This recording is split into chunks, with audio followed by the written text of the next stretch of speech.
আসসালামু আলাইকুম প্রিয় দর্শক, হিকমা আল নূর চ্যানেল এ সকলকে স্বাগতম। আমরা এখানে কিছু গুরুত্বপূর্ণ ইসলামিক প্রশ্ন এবং উত্তর নিয়ে আলোচনা করব। ইসলাম সম্পর্কে আরও জানতে ভিডিওটি শেষ পর্যন্ত দেখুন এবং ভিডিওটি যদি ভালো লাগে তবে অবশ্যই লাইক ও সাবস্ক্রাইব করে আমাদের পাশে থাকুন। কোন নবীর অলৌকিক মোজেজা ছিল লাঠি সাপের রূপ ধারণ করা? উত্তর, হযরত মুসা আলাইহিস সালাম। কোন নবীর পিতা ছিলেন না?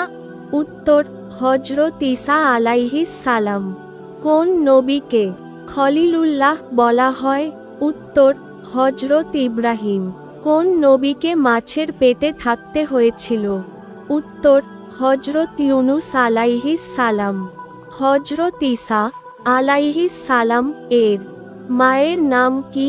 উত্তর, মা মারিয়াম আলাইহিস সালাম। কোন নবী কাঠমিস্ত্রির কাজ করতেন?